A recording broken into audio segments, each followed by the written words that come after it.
आत्मिक उन्नति हम परमेश्वर के साथ कैसे करें, परमेश्वर में जब हैं तो हमारी आत्मिक उन्नति कैसे होनी चाहिए, इस विषय में हम थोड़ा आज देखेंगे। उसके लिए हम निकालेंगे दूसरा पत्रस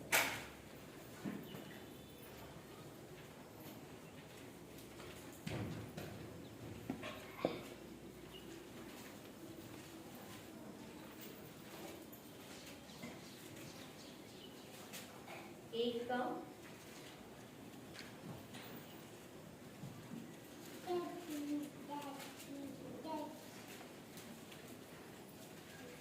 4। यहाँ वचन लिखा हुआ है, जिनके द्वारा उसने हमें बहुमूल्य और बहुत ही बड़ी प्रतिज्ञाएं दी हैं, ताकि इनके द्वारा तुम उस सड़ाहट से छूटकर जो संसार में बुरी अभिलाषाओं से होती हैं, ईश्वरीय स्वभाव के सहभागी हो जाओ। यहाँ पे वचन लिखा हुआ है कि हमें एक बहुमूल्य और बहुत बड़ी प्रतिज्ञा दी गई है, जिससे हम क्या इस संसार की सड़ाहट से छूट जाएं और जो संसार की बुरी अभिलाषा से होती है। हमें बहुत जरूरी है कि हम अपनी बुरी अभिलाषाओं से बाहर निकले। और संसार में बहुत सारी चीजें हैं, पर हर चीजें लाभ की नहीं है। हर चीजें कौन सी चीजें हमारे लाभ की हैं, कौन सी चीजें हमारे लिए उत्तम है, इन बातों को हमें चुनने के लिए प्रभु ने विवेक दिया हुआ है। उन्होंने कहा है कि तुम्हें विवेक दिया गया है, उससे हम चुने कि क्या चीज हमारे लिए, कौन सी चीज हम परमेश्वर को वचन को जब जानते हैं तो हमें पता है कि हमें कौन सी चीजें हमारे लिए सही नहीं है और कौन सी चीजें हमारे लिए सही है। किस चीज को करने से हम परमेश्वर को दुखी करते हैं और किस चीज को करने से हम परमेश्वर को खुश करते हैं। यदि हम निरंतर वही चीज करते हैं जो हमें परमेश्वर को हमारे द्वारा दुखी देता है, दुख हम देते हैं, प्रभु नहीं पसंद करता कि हम ऐसे लोगों की संगति में रहें जो ड्रिंक करते हैं, जो गलत चीजें करते हैं। प्रभु नहीं चाहता है यदि कि हम गाली दें, हमारा स्वभाव अच्छा नहीं रहे, पर फिर भी यदि हम उन्हीं चीजों को करते रहते हैं तो हम क्या करते हैं, जो हम परमेश्वर में बने रहते हैं वो तो हमारा काम होता है, वरन कहीं ज्यादा हम पीछे चले जाते हैं और हमारे अंदर जो आत्मिक जीवन रहता है हमारा, वो कई बार मर सा जाता है, हम उसमें उन्नति नहीं कर पाते हैं। रीजन यही रहता है उसका कि हम क्या करते हैं, संसार की जो अभिलाषाएं हैं, जो बातें हैं, उन सब चीजों की ओर ज्यादा ध्यान देने लगते हैं। जब हमारे पास चीजें जो नहीं रहती हैं, हम परमेश्वर से मांगते हैं प्रभु हमें धन दो, हमें मकान दो, जब प्रभु हमें उन चीजों को दे देता है तो हम उन्हीं चीजों में खोए रहते हैं। शादी हो, प्रभु यीशु मसीह, तो हर चीज के लिए हमें परमेश्वर कहाँ पे किन किन चीजों को किस जगह से इस्तेमाल करना है, कितना उनकी अभिलाषा में रहना है, कितना परमेश्वर के साथ रहना है, इन सब चीजों को हमें देखना बहुत जरूरी है। आगे लिखा हुआ है यहाँ पे, ईश्वरीय स्वभाव के सहभागी हो जाओ। हम संसार की सड़ाहट से छूटे, संसार के अभिलाषाओं से छूटे और किसके सहभागी, एक साथ किसके साथ होना है, ईश्वरीय स्वभाव, जो परमेश्वर का स्वभाव है, उस स्वभाव में हम लोगों को क्या होने की जरूरत है, एक होने की जरूरत है, ताकि हम आत्मिक उन्नति करते जाएं, ताकि हमारा संसार में रहते हुए हम खराब ना होने पाए। अब एक छोटा सा पेड़ है, अगर उसमें कीड़ा लग गया है तो वो पेड़ क्या बहुत ज्यादा दिन तक आगे बढ़ पाएगा, बढ़ेगा नहीं, लेकिन वो तुरंत खत्म हो जाएगा। थोड़ा थोड़ा करके वो आगे बढ़ेगा, पर वो क्या बहुत बड़ा एक जगह, बहुत बड़ा पेड़, बहुत सुंदर पेड़ बन पाएगा, वो बहुत जल्दी खत्म हो जाएगा। क्यों? क्योंकि उसमें एक कीड़ा लगा हुआ है जो पूरे पेड़ को खा रहा है। आगे का पेड़ हरा होगा, पीछे का पेड़ उसका खराब होता चला जाएगा, क्योंकि उसमें कीड़ा। वैसे ही हमारा जीवन भी कई बार हो जाता है। जब हम संसार के अभिलाषाओं में कुछ चीजें हमारे जीवन में जो बनी रहती हैं, जो नहीं होनी चाहिए, यदि वो चीजें हमारे जीवन में बनी रहती है तो क्या होता है, वो हम आत्मिक उन्नति नहीं कर पाते हैं। हम एक ही जगह पे रहते हैं और कई बार वहीं रह रहे हमारा आत्मिक जीवन खत्म सा हो जाता है। उसके बाद हम पढ़ेंगे रोमियो 6 उसका 1 से 14 तक।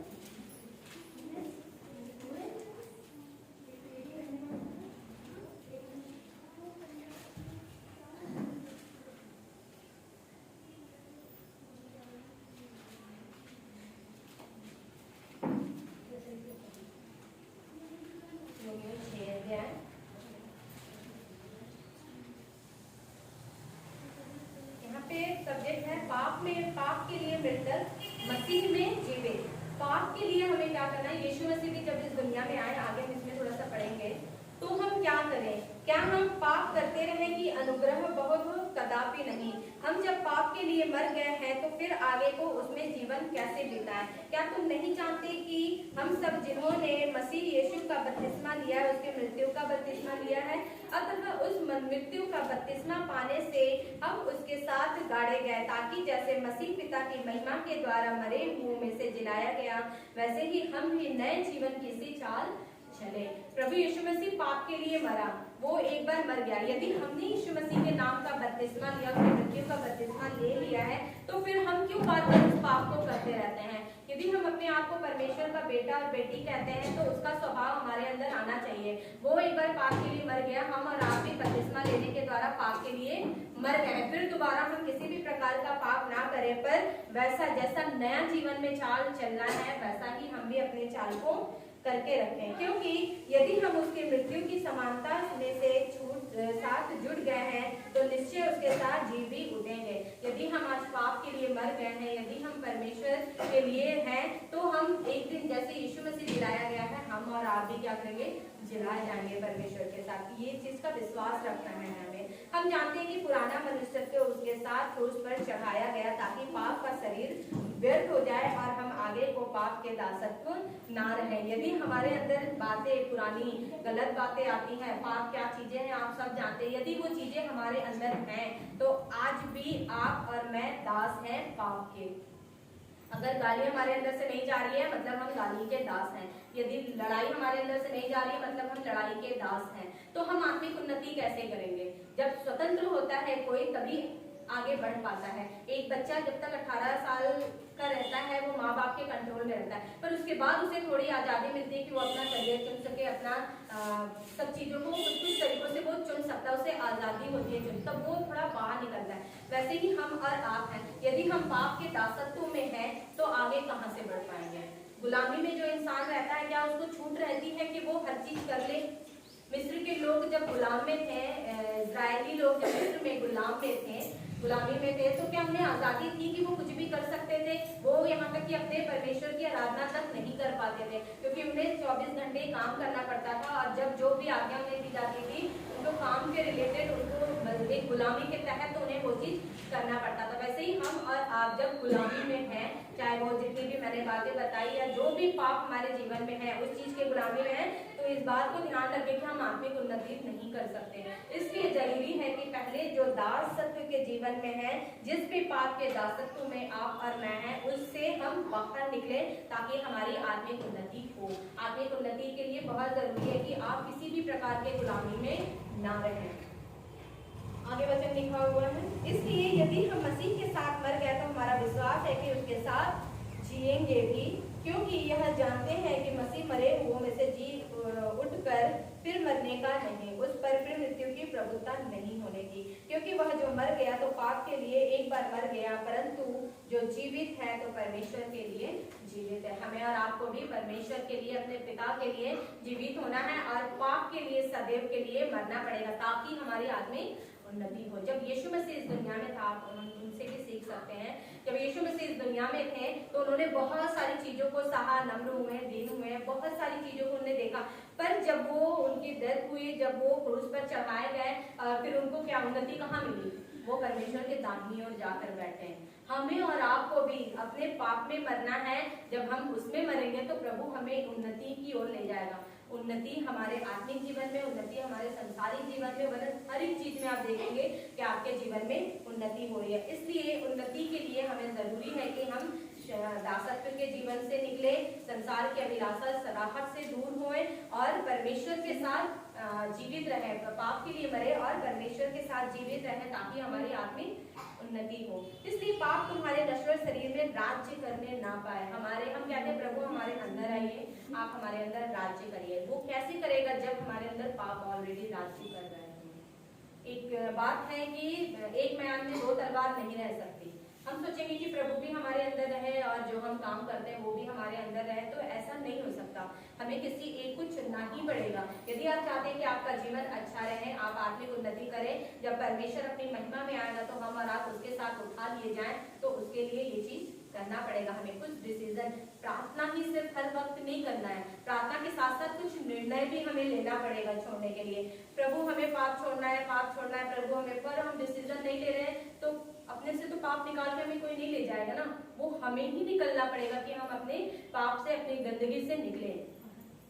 और आगे यहाँ पे वचन लिखा हुआ है, और ना अपने अंगों को अधर्म के हथियार होने के लिए पाप को सौंपो।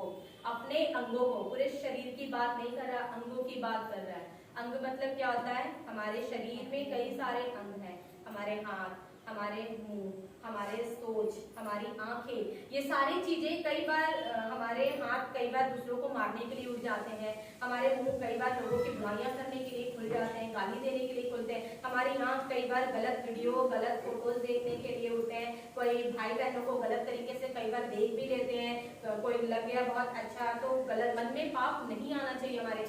और सोच, हम क्या सोच रहे हैं? बड़बड़ा रहे हैं, चिड़चिड़ा रहे हैं, किसी के लिए गलत सोच रहे हैं, किसी को घात लगा रहे हैं, ये बातें अंगों के विषय में यहाँ पे क्या लिखा हुआ है, और ना अपने अंगों को अधर्म के हथियार होने के लिए पाप को सौंपो। हथियार है ये शैतान के, इन चीजों के द्वारा वो पाप करवाता है, तो हमें उसके लिए वो हथियार है। हमें अपने अंगों की सुरक्षा करना है, अपने जीभ की, अपने होंठ की, प्रभु से प्रार्थना करना है, प्रभु आप हर चीज पे हमारे कंट्रोल करें, प्रभु आप मेरे हर एक चीज पे नियंत्रण करें, क्योंकि शैतान का ये हथियार है। वो सोच के द्वारा पाप कराता है, वो आंखों के द्वारा पाप कराता है, वो हाथों के द्वारा पाप कराता है, वो मुंह के द्वारा, शब्द के द्वारा पाप करवाता है। तो इन सब चीजों के लिए हमें प्रार्थना करना है, इन सब चीजों को कंट्रोल में रखना है परमेश्वर से प्रार्थना करके, क्योंकि ये जीभ को कंट्रोल करना हर किसी के बस की बात नहीं है, वो सिर्फ परमेश्वर के हाथ में। कि आप प्रार्थना के द्वारा ये काम, आप वचन पढ़ सकते हैं, प्रार्थना के द्वारा ये काम आप कर सकते हैं। तो हमें इन सब चीजों के लिए प्रार्थना करना है कि हे प्रभु यीशु मसीह, हमें इन सब चीजों में आप बचा के रखें, ताकि हमारा अंग पाप के लिए ना सौंपा जाए, हम पाप के लिए जाने में भी ना सौंपने पाए, पर अपने आप को मरे हुओं में से जी उठा हुआ जानकर। हम पाप के लिए तो मर गए, पर परमेश्वर प्रभु यीशु मसीह को प्रसन्न करने के लिए जी उठे, यह जानकर अपने को सौंपो, और अपने अंगों को धर्म के हथियार होने के लिए परमेश्वर को सौंपो। अधर्म के हथियार होने के लिए हम किसको सौंपते हैं? शैतान को। पर धर्म के हथियार होने के लिए किसको सौंपो? परमेश्वर। क्योंकि प्रभु आप जिस पे हाथ रखो वो चंगा हो, आप जिसके लिए शब्दों से प्रार्थना करो वो चंगा हो, आप जिसके लिए भी हाथ रखते हो, प्रार्थना करते हो, कहीं भी हो आपने प्रार्थना कर दी, वो इंसान चंगा हो गया।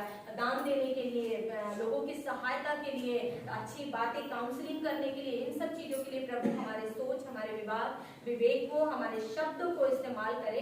ये करके हमें प्रार्थना करना है, अपने अंगों को, अपने शारीरिक अंगों को प्रभु को सौंपना है। प्रभु आप मेरे को इस तरीके से इस्तेमाल करिए कि आपकी मर्जी पूरी हो, क्योंकि तुम व्यवस्था के अधीन नहीं वरन अनुग्रह के अधीन हो। हम जब यीशु मसीह जीवित हुआ तो हम पर अनुग्रह हुई, तभी हमें उद्धार मिला। हम लोगों पर अनुग्रह हुई है, जो आज हम ये कहते हैं अनुग्रह का समय चल रहा है। आप, हम और आप परमेश्वर की उपस्थिति में बैठेंगे, प्रभु का अनुग्रह ही है कि हम उसकी उपस्थिति में बैठे। हम इस्राएलियों की तरह किसी गुलामी में नहीं बैठे हो, पर यदि पाप आपके अंदर है तो आप आज भी गुलामी में जी रहे हैं अपना जीवन, पाप की गुलामी में जी रहे हैं, आपके ऊपर पाप प्रभुता कर रहा है। वो सारी चीजें हमें अपने जीवन में नहीं करने की जरूरत है, वरन हर एक बात में अपने आप को प्रभु को सौंपे, ताकि हमारी आत्मिक उन्नति परमेश्वर के द्वारा हो। जब तक ये चीजें हमारे अंदर रहेंगी हम आत्मिक उन्नति नहीं कर पाएंगे। उसके बाद एक वचन हम निकालेंगे,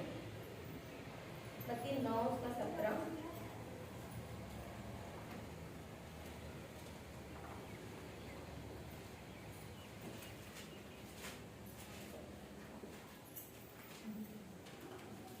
और मत्ती 9:17 में लिखा हुआ है, और लोग नया दाखरस पुरानी मस्कों में नहीं भरते हैं, क्योंकि ऐसा करने से मस्कें पड़ जाती हैं और दाखरस बह जाता है और मस्कें नष्ट हो जाती हैं, परंतु नया दाखरस नई मस्कों में भरते हैं और वे दोनों बचे रहते हैं। यहाँ पे दाखरस के विषय में जिक्र है, पर यहाँ पर आत्मिक चीजों के विषय में जो जिक्र है वो यह है, नया दाखरस पुरानी मस्कों में नहीं भरते हैं। यदि हमारे अंदर पाप है, गलत है, और वो चीजें नया तब तक भर देंगे हम, तो पुराना नया मिक्स हो जाएगा, और प्रभु का वचन यहाँ क्या बताता है, वो बढ़ जाता है।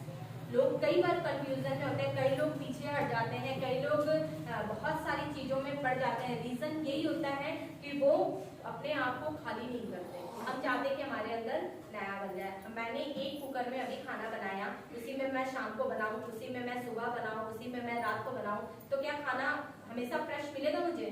वो खराब हो बन जाएगा। वो एक बार करके, एक बार दो बार तो बना सकती, पर उससे ज्यादा बनाऊंगी तो खाना खराब बनेगा मेरा, जल जाएगा या बदबू आएगी उसमें से। वैसे ही हमारे जीवन में भी है। यदि हम अपने आप को खाली नहीं करेंगे और चाहेंगे प्रभु मुझे ये आशीष दे दो, आप अपनी कमियों को जानते हैं, मेरे अंदर ये कमी है, मेरे अंदर ये गलतियां, उन गलतियों को पहले हम निकाले, फिर उसके बाद प्रभु से बोले प्रभु मुझे गलतियों से निकालने में मदद सहायता करिए और मेरी आत्मिक उन्नति करिए, आप मुझे आत्मिक उन्नति में आगे बढ़ाइए, आत्मिकता में आगे बढ़ाइए। आप प्रार्थना करिए प्रभु हमारे लिए करेगा, लेकिन उसके लिए क्या जरूरी है? पहले हम अपने अंदर की जो बातें पुरानी है जो सबके अंदर होती है उसे खाली करने के लिए पहले तैयार हो। अपनी खामियों को हम परमेश्वर से ना छुपाएं। मुझे पता है कि मैं इस चीज में मेरी कमी है, मैं उस चीज के लिए पहले बोल के प्रभु के सामने, आप और आपके साथ परमेश्वर का रिश्ता है, आप प्रभु के साथ बोल के प्रार्थना करिए प्रभु मेरे अंदर ये कमी, मुझे गुस्सा जल्दी आता है, मुझे इससे छुटकारा दिलाइए, मेरे आत्मिक उन्नति करने में मदद और सहायता करिए। ऐसे करके हमें करना है, अपने हृदयों को खाली रखना है ताकि परमेश्वर आपके उसमें वास करे। यूहन्ना 15 उसका 2 निकालेंगे।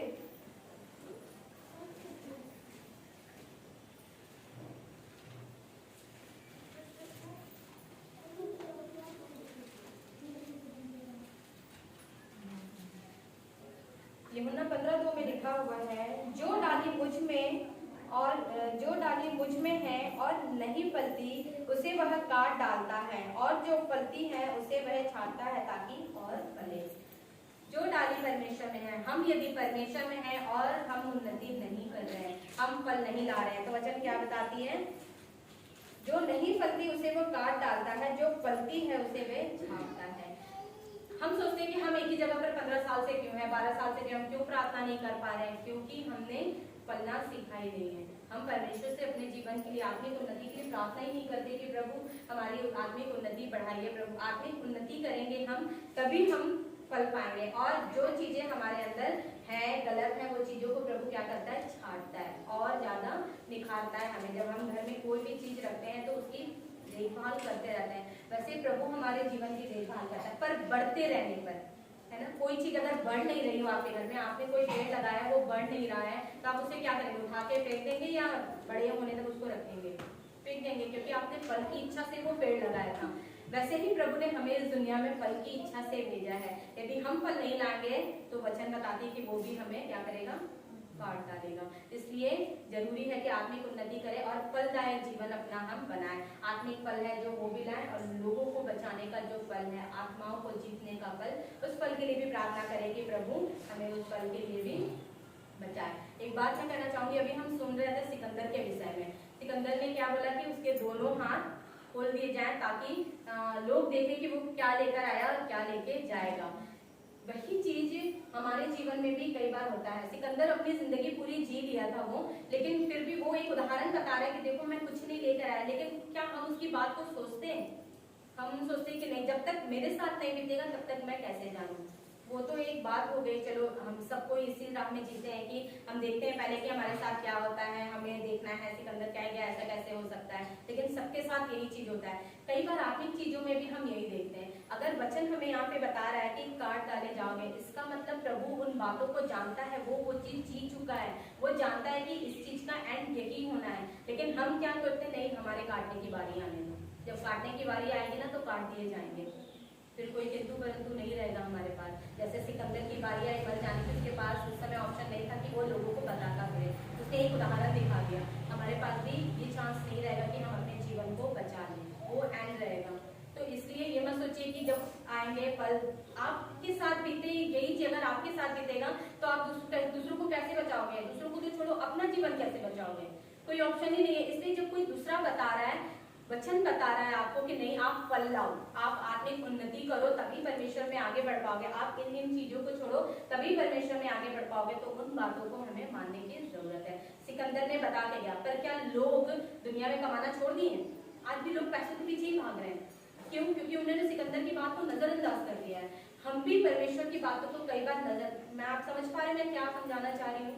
हम भी परमेश्वर की बातों को कई बार नजरअंदाज कर देते हैं कि नहीं, जब मेरे साथ बीतेगा तब मैं देखूंगी मुझे क्या करना है। वचन बता रही काट डाले जाएंगे, वो पेड़ किसी काम का नहीं, वो जीवन किसी काम का नहीं। अगर परमेश्वर का वचन एक जगह और पढ़ना चाहूंगी मैं, यूहन्ना 15 का ही 4 में लिखा हुआ है, तुम मुझ में बने रहो और मैं तुम में, जैसे डाली यदि दाखलता में ना बनी रहे तो अपने आप से नहीं फल सकती, वैसे ही तुम भी यदि मुझ में बने ना रहो तो नहीं फल सकते। हमें परमेश्वर में बने रहना है ताकि हम फलें। परमेश्वर में हर पल उससे प्रार्थना करते रहना है, विनती करते रहना है। आत्मिक जीवन क्या होता है? हम क्या जब संडे को चर्च में आते हैं 2 घंटे प्रार्थना करते हैं, बस उतना ही आत्मिक जीवन हमारा होना चाहिए?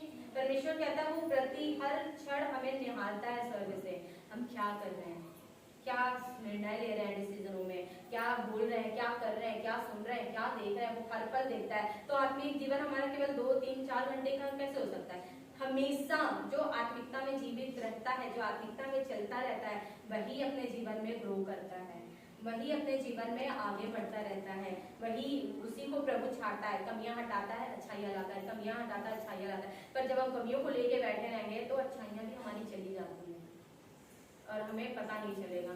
इसलिए प्रभु में बने रहें और अपना फल लेके आते रहें। मूसा जब तैयार नहीं हुआ तो लोगों को गुलामी में और साल रहना पड़ा। मूसा को जब प्रभु ने बुलाया, उन्हें बहुत सारी बहाने दिए, उसके कारण गुलामी में और ज्यादा 40 साल से वो वैसे भी गुलामी में थे, उन्हें और ज्यादा गुलामी में रहना पड़ा। आप गुलामी में हो और आपको पता है आप छूटने वाले हो, आप 1 सेकंड नहीं बर्दाश्त कर पाएंगे। लेकिन इजरायली लोगों को और गुलामी में रहना पड़ा क्योंकि मूसा तैयार नहीं था।